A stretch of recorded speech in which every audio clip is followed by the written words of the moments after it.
Tribal Kashmir Shri Pandurang Kole ji, secretary tribal affairs Shahid Iqbal Chaudhary साहब, हमारे IG Kashmir Shri Vijay Kumar ji, DIG Abdul Jabbar साहब, डीसी डॉक्टर बिलाल भट्ट, यहाँ के एसएसपी, सभी डीडीसी मेंबरान, बीडीसी चेयरपर्सन्स, मेंबर्स, सभी सरपंच, पंच, जिला प्रशासन के हमारे सभी सहयोगी, युवा मित्रों, देवियों, सज्जनों, आज इस ऐतिहासिक जलसे में मैं आप सभी का हार्दिक अभिनंदन करता हूं। 30 मई को ही मुझे आना था, लेकिन उस दिन हेलीकॉप्टर से आना था, मौसम खराब हुआ, नहीं आ सका। आज आपके बीच उपस्थित हूं। मेरे पहले शाहिद इकबाल चौधरी साहब ने कुलगाम की विशिष्टता का जिक्र किया। ये सच है कि पवित्र संतों, सूफी फकीरों की धरती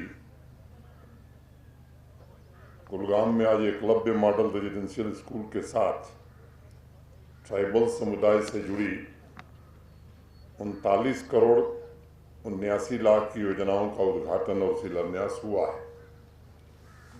12 करोड़ रुपए की लागत से जो एकलव्य मॉडल स्कूल बनकर तैयार हुआ है, उसके एडिशनल इंफ्रास्ट्रक्चर के लिए 5 करोड़ रुपए दिए गए हैं तथा प्रतिवर्ष उसके रखरखाव और ऑपरेशन के लिए 5 करोड़ 23 लाख रुपए दिए जाएंगे। यानी अगर एक छात्र की मैं बात करूं, एक विद्यार्थी पर 1,09,000 रुपए सरकार वहन करेगी। देवसर में भी एक ऐसा ही एकलव्य मॉडल रेजिडेंशियल स्कूल बनाने का प्रस्ताव है, ताकि कुंड और देवसर इलाके के बच्चों को शिक्षा के महत्वपूर्ण संस्थान का लाभ मिल सके। प्रशासन इस पर गंभीरता से विचार कर रहा है। पिछले वर्ष मुझे कुंड जाने का अवसर मिला था और मैं निगीनपोरा के तनवीर अहमद खान से वहां मिला था, जिन्होंने भारतीय आर्थिक सेवा की परीक्षा में पूरे हिंदुस्तान में दूसरा रैंक हासिल किया था। हम सबकी इच्छा है, मैं व्यक्तिगत रूप से चाहता हूँ, कुलगाम के 40 गांवों में बसी 46,000 के आसपास ट्राइबल समुदाय की आबादी में हर एक घर में तनवीर खान निकले और उसके लिए जिन सुविधाओं का, संसाधनों का की आवश्यकता होगी, प्रशासन मुहैया कराएगा। कुलगाम के सभी ट्राइबल एरियाज को विकसित करना जम्मू कश्मीर प्रशासन की प्रतिबद्धता है और हम लगातार कोशिश कर रहे हैं कि जम्मू कश्मीर का गौरवशाली परंपरा वाला ये समाज जीवन के हर क्षेत्र में तरक्की करे। अभी डीडीसी चेयरमैन साहब ने, हमारे यहाँ के नौजवान डिप्टी कमिश्नर बिलाल साहब ने पिछले समय में जो काम हुए हैं उसका विस्तार से विवरण आपके सम्मुख रखा है। मैं उसे दोहराना नहीं चाहता हूं, लेकिन मुझे प्रसन्नता है कि पिछले समय में आपकी आवश्यकताओं को मद्देनजर रखते हुए बहुत सारे ऐसे काम हुए हैं जिससे लोगों के जीवन में अनेक प्रकार के बदलाव आए हैं, लोगों को सुविधाएं पहुंची हैं। आजपुरा में 3.25 करोड़ रुपए की लागत से बन रहा 125 बेडेड हॉस्टल के निर्माण की प्रक्रिया भी अपने अंतिम चरण में है और जैसा अभी डीसी साहब ने बताया कि आने वाले 2-3 महीने में वो भी ऑपरेशनल हो जाएगा।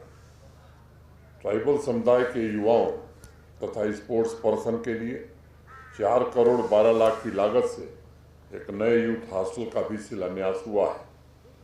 इस हॉस्टल के बन जाने से कुलगाम जिले के दूर दराज इलाकों से आने वाले ट्राइबल नौजवानों को तथा टैलेंटेड खिलाड़ियों को अपने कैरियर में आगे बढ़ने की सुविधा मिलेगी, सहूलियत भी होगी। मैं divisional commissioner, deputy commissioner, tribal affair departments से अनुरोध करूंगा कि ऐसे हॉस्टल का नामकरण भी जम्मू कश्मीर के जाने माने ट्राइबल समुदाय की शख्सियतों के नाम पर किया जाना चाहिए। आप सब बखूबी जानते हैं कि समेकित विकास के लिए 10 करोड़ रुपए खर्च करके एक क्लस्टर ट्राइबल मॉडल विलेज भी कुलगांव में बनाया जा रहा है और कोशिश की जा रही है कि दशकों से जो समुदाय वंचित था उस समुदाय को तरक्की के एक आंदोलन, एक अभियान से तथा विचार से जोड़ा जा सके। और ये कोई नारा नहीं है बल्कि ये मिशन है। सभी लोग एक रूप होकर इस इलाके में व्याप्त जो गरीब लोग हैं, प्रगति को विकास के मध्य लाकर खड़ा करने का एक ईमानदार प्रयास किया जा रहा है। इस दिशा में 29 क्लस्टर ट्राइबल मॉडल विलेज का निर्माण पूरे जम्मू कश्मीर यूटी में हो रहा है। मित्रों, मैं मानता हूं कि किसी भी प्रशासन का या शासन का जन केंद्रित दृष्टिकोण तभी बनता है जब शासन के सभी अंग, विशेष रूप से जो वंचित वर्ग हैं, जो समाज के सबसे गरीब लोग हैं, उनके अधिकारों के प्रति जागरूक होकर के काम करते हैं।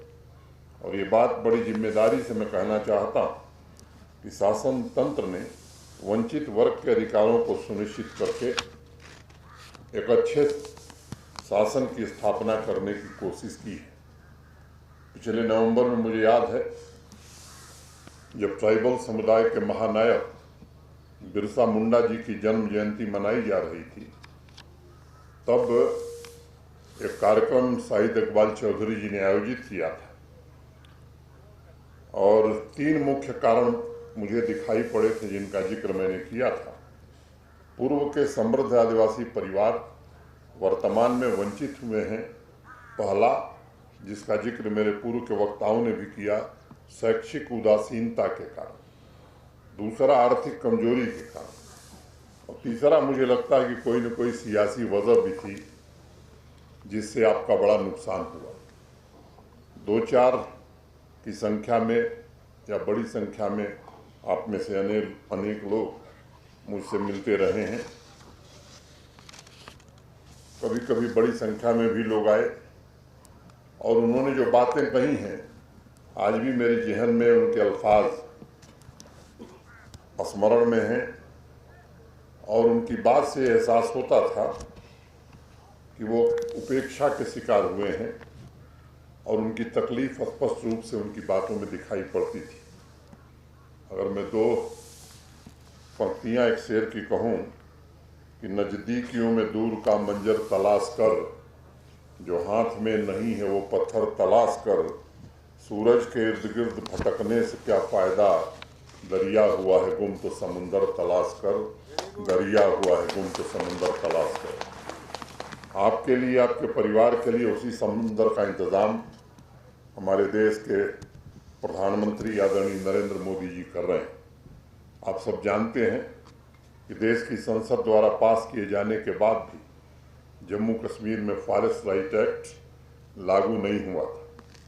एक तरफ जहां गरीब आदिवासी अपने अधिकार से वंचित थे, वहीं दूसरी तरफ ऐसे लोगों की चांदी थी जो आपके अधिकारों को देना नहीं चाहते थे। ये कौन लोग हैं ये मुझे बताने की आवश्यकता नहीं, आप सब जानते हैं।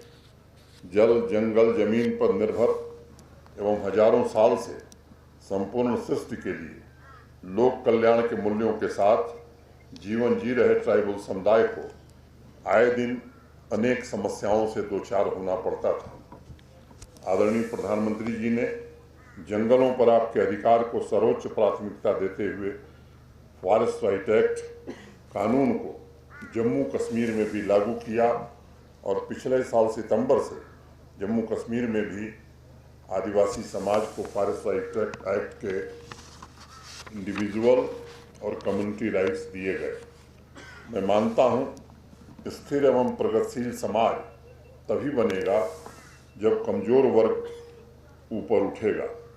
अभी पुलवामा में अपने ट्राइबल भाइयों के बीच जब मैं गया था, मैंने कहा था कि जम्मू कश्मीर में अनेक ऐसे लोग हैं जो ट्राइबल समुदाय को हमेशा पिछड़ा बनाए रखने की कोशिश ही कर रहे थे। आज जम्मू कश्मीर के सभी आदिवासी बहुल क्षेत्रों में रेजिडेंशियल स्कूल हॉस्टल बन रहा है। एक ऐसा दौर था जब 44 साल में 1976 से लेकर 2020 तक मात्र 26 हॉस्टल जम्मू कश्मीर में बने थे। आप सोचिए कि 20 से 24 4 साल के बीच 39 हॉस्टल बन जाएंगे, तो 44 साल में 26 और 4 साल में 39, मैं समझता हूँ ये स्पीड और स्केल बयां करता है। ऐसा नहीं है कि भारत सरकार पहले पैसा नहीं देती थी, पैसा खूब आता था। इसका जिक्र भी भूरिया कमीशन की रिपोर्ट में है, लेकिन मुझे लगता है कि पैसा अब तक नहीं पहुंचता था।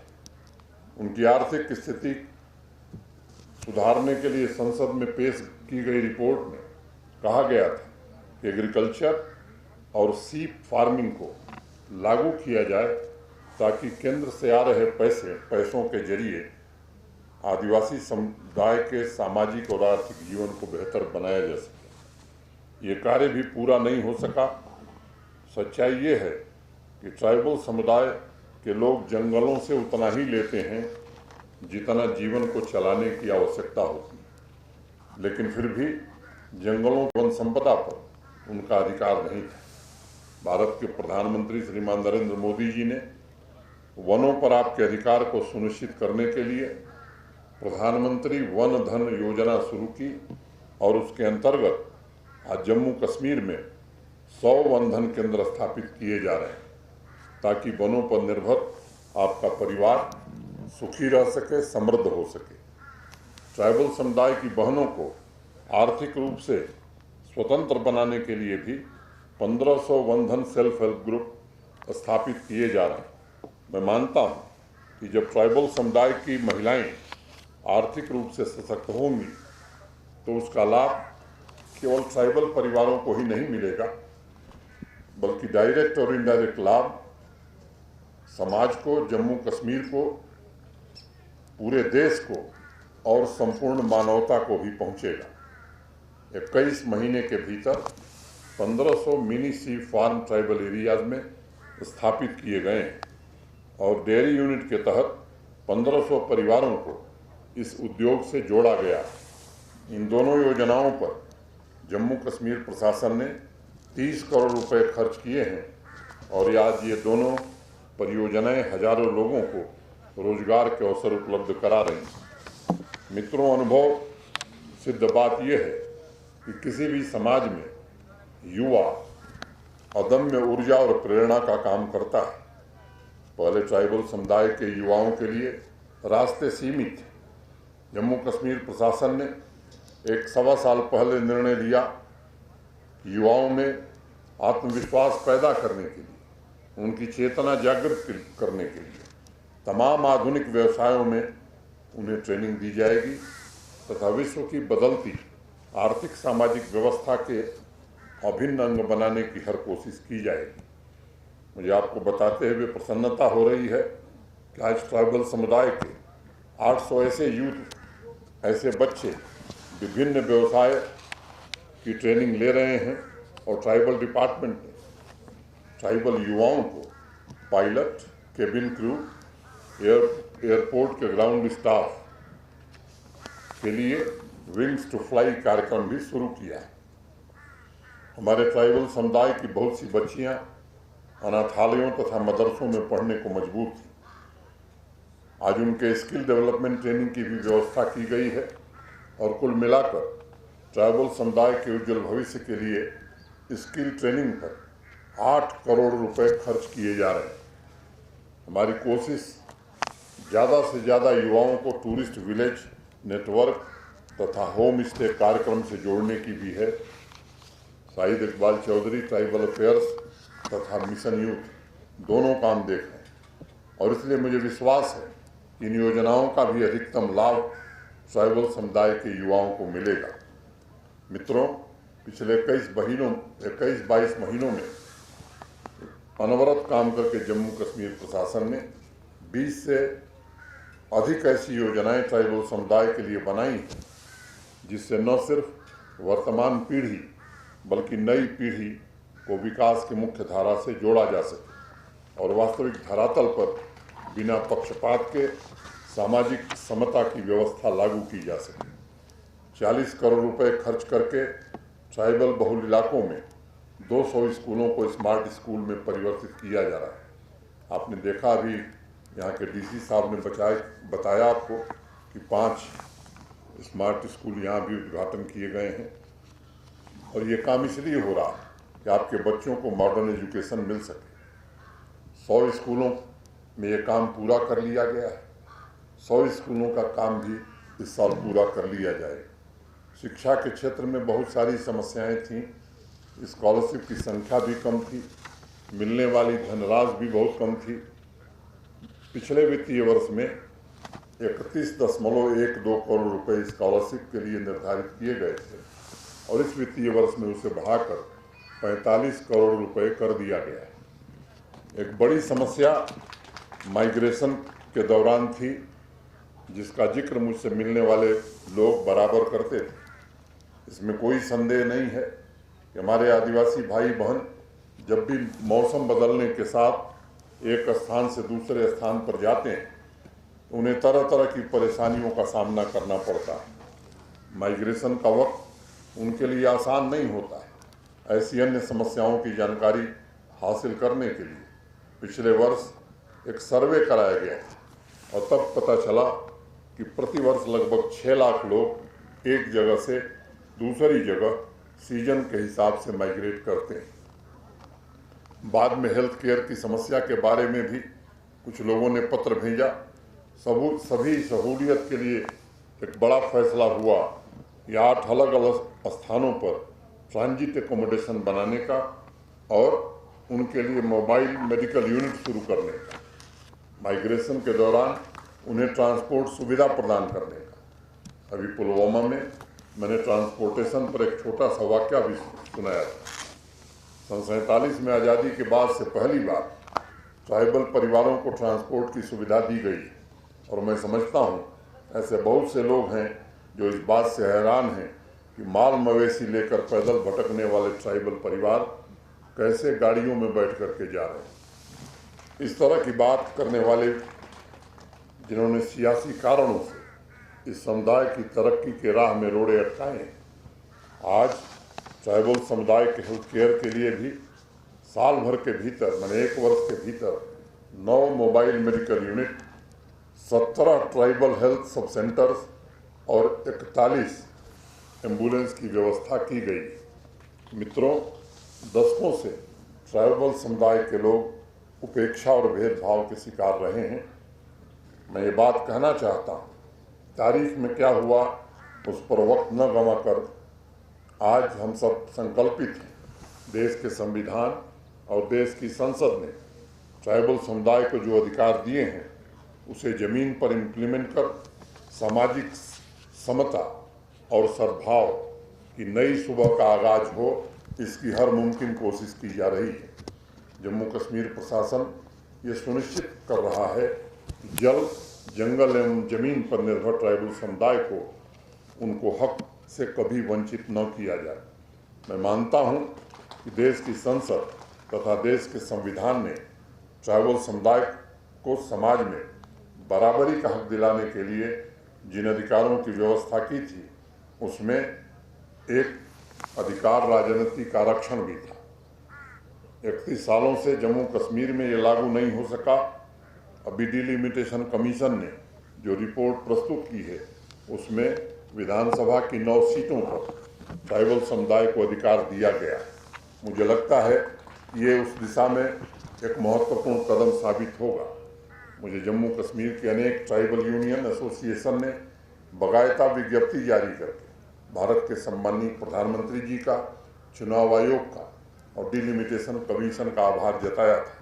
मुझे विश्वास है कि ट्राइबल समुदाय को राजनीतिक दृष्टि से अधिकार संपन्न बनाकर समाज में भेदभाव मिटाने और सामाजिक समानता की दिशा में एक अच्छा कदम होगा। मित्रों, आज़ादी के अमृत महोत्सव में हम सबको एक संकल्प लेना ही चाहिए।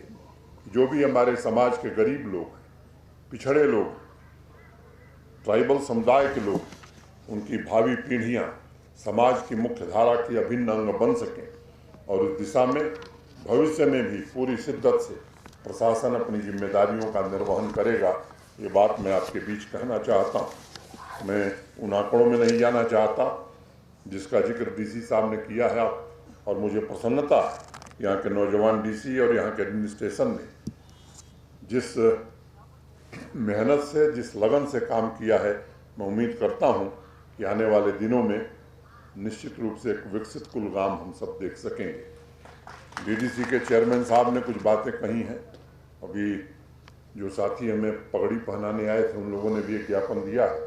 एक बात पर विचार रखा जाए, मुझे लगता है ये वक्त नहीं है, लेकिन हम आपको भरोसा देना चाहते हैं कि जो भी उसमें संभव है करने लायक, वो जरूर किया जाएगा।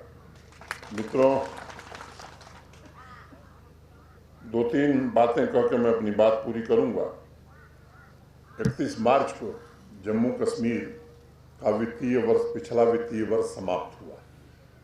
2020 में मैं आया था 8 अगस्त के महीने में, तो मेरे पास बहुत सारे लोग देश के कोने कोने से आते थे। कोई कहता था कि 2012 में मैंने काम किया और मेरा भुगतान नहीं हुआ। कोई कहता था 2015 में काम किया, भुगतान नहीं हुआ।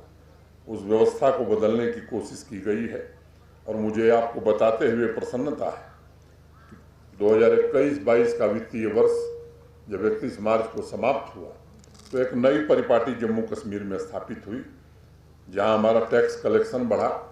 जीएसटी कलेक्शन हमारा मोटे तौर पर 24% पिछले साल से ज़्यादा रहा है। एक्साइज की अगर मैं बात करूं तो इसमें भी 30% की वृद्धि हुई है। स्टैंप ड्यूटी में 56%, 56% की ग्रोथ रही और सेल्स टैक्स में भी 25.33, 25% से ज़्यादा की ग्रोथ है। एक बात मैं ज़रूर कहना चाहूँगा कि सेल्स टैक्स अब केवल डीजल और पेट्रोल पर लगता है, और आपको ये जानना चाहिए कि देश में सबसे सस्ता डीजल और पेट्रोल जम्मू कश्मीर में बिकता है। बगल के राज्य हैं आपके, पंजाब हो, हरियाणा हो या हिमाचल, जरा वहाँ उनकी कीमत पता करिए और जम्मू कश्मीर में पता करिए। और ये पहली बार हुआ है कि जितनी वेरीफाइड बिल्स थे कॉन्ट्रैक्टर्स के या सप्लायर्स के, 31 मार्च को किसी का एक पैसा बकाया नहीं, सबका भुगतान कर दिया गया। सेंट्रली स्पॉन्सर्ड स्कीम जो भारत सरकार की, कई बार हमें बजट इसलिए नहीं मिलता था कि हम अपना शेयर नहीं देते, उनका भी सेंट्रल शेयर और स्टेट शेयर 31 मार्च को सब पूरी तरह क्लियर कर दिया गया। ये पहली बार है जब जम्मू कश्मीर प्रशासन ने कोई हुंडी नहीं ली है, बल्कि पहले की जो हुंडी थी उसे भी वापस कर दिया है। एक विरासत में मिली हुई समस्या हमको है, उसका जिक्र मैं आगे करूंगा। सैलरी, जीपीएफ, ग्रेच्युटी, किसी भी कर्मचारी का एक पैसा बकाया नहीं, सबका 31 मार्च को भुगतान हो गया। यहाँ के कर्मचारियों को पेंशन देने के लिए जम्मू कश्मीर बैंक से ऋण लिया गया है, उसमें भी 4,119 करोड़ रुपए का भुगतान इस बार 31 मार्च को किया गया। और मित्रों, पहली बार 810 करोड़ रुपए भारत सरकार की वो पावर यूटिलिटी जिनसे हम बिजली लेते हैं, उनका भुगतान भी हमने किया है। और एनटीपीसी के चेयरमैन व्यक्तिगत रूप से मुझसे मिलने आए, कहे कि बहुत लंबे समय बाद जम्मू कश्मीर से हमको पैसा मिला है। जो 2 हाइड्रो पावर के प्रोजेक्ट हैं, उनका भी 600 करोड़ की इक्विटी, कीरू और रटले, वो भी इस बार भुगतान की गई। तो एक बेहतर व्यवस्था की तरफ हम आगे बढ़ रहे हैं, कोशिश कर रहे हैं कि जन सुविधाएं लोगों तक सुविधापूर्वक पहुंच सकें। और मैं उम्मीद करता हूं कि इस दिशा में काफ़ी हद तक सफलता मिली है। खासतौर से जो चुने हुए जनप्रतिनिधि हैं, डीडीसी चेयरपर्सन साहब या डीडीसी के मेंबरान, पंच सरपंच, बीडीसी के मेंबरान, इनका भी काफ़ी सहयोग मिला है। मित्रों, अगर मैं बात करूं तो रफ्तार में भी काफ़ी प्रगति हुई है, काफ़ी बढ़ोतरी हुई है। आज ये वक्त नहीं है कि उस पर मैं चर्चा करूं। एक अंतिम बात मैं कह करके जाना चाहूँगा। पिछले कुछ दिनों में कुछ लक्षित घटनाएं हुई हैं, टारगेटेड किलिंग्स हुई हैं निरपराध लोगों की, और मैं समझता हूं कि समाज को इसकी निंदा करनी चाहिए। एक महिला शिक्षिका जो बच्चों को शिक्षा देती है, जीवन बनाती है, उसको आकर के मार दिया जाए। अगर समाज इसकी निंदा नहीं करेगा तो मैं समझता हूं कि हम अपने कर्तव्य से पीछे हट जाएंगे। मैं आप सबसे निवेदन करना चाहता हूं, ये दीपक जब बुझने लगता है तो उसकी लौ तेज हो जाती है, और वही स्थिति यहाँ आतंकवाद की है। ये लौ इसलिए तेज है कि हमारे पुलिस फोर्सेस ने, हमारे सिक्योरिटी के जवानों ने इनकी नकेल कसने का काम किया, और हम कहना चाहते हैं कि आतंकवाद अब अंतिम सांस ले रहा है जम्मू कश्मीर के अंदर। हर कोशिश की जा रही है कि आतंकवाद से यहाँ के लोगों को मुक्ति दिलाई जा सके। और एक बात जहन में बैठा लीजिए कि विकास और तरक्की का रास्ता शांति से ही होकर के जाता है। ऐसी स्थिति में विकास नहीं हो सकता, तरक्की नहीं हो सकती। मैं आप सबसे निवेदन करना चाहता हूँ, और मैं ये जानता हूँ ये डेस्परेशन में काम किया जा रहा है, और इसलिए किया जा रहा है कि जम्मू कश्मीर प्रशासन की एक नीति है कि बेगुनाह को छेड़ो मत और गुनहगार को छोड़ो मत। जानबूझ करके लक्षित हत्याएं की जा रही ताकि पुलिस के द्वारा, सिक्योरिटी फोर्सेस के द्वारा कोई गलती हो जाए, किसी निरपराध आदमी की जान चली जाए और लोग सड़क पर आ सकें। ये काम हम लोग कतई नहीं करने वाले। किसी निरपराध व्यक्ति के खिलाफ जम्मू कश्मीर प्रशासन, पुलिस या सिक्योरिटी फोर्स कोई कार्रवाई नहीं करेगी। मैं आप सबसे निवेदन करना चाहता हूँ कि आज वक्त है और ये समय की आवश्यकता है कि आप सब भी आगे आवें और इस आतंकवाद के खात्मे में जम्मू कश्मीर प्रशासन का, पुलिस का और सिक्योरिटी फोर्सेस का साथ दें। मैं इतनी ही बात कहता हुआ आप सबके प्रति हृदय से कृतज्ञता ज्ञापित करता हुआ अंत में 2 पंक्तियों को पढ़ के अपनी बात में ख़त्म करूँगा। कहता हूँ मोहब्बत तो खुदा सोच समझ कर, कहता हूँ मोहब्बत तो खुदा सोच समझ कर, ये जुर्म अगर है तो बता सोच समझ कर। कब की मोहब्बत ने खता सोच समझकर, कब की मोहब्बत ने खता सोच समझकर, कब दी जमाने ने सजा सोच समझकर, कब दी जमाने ने सजा सोच समझकर। बहुत बहुत धन्यवाद। जय हिंद, जय भारत।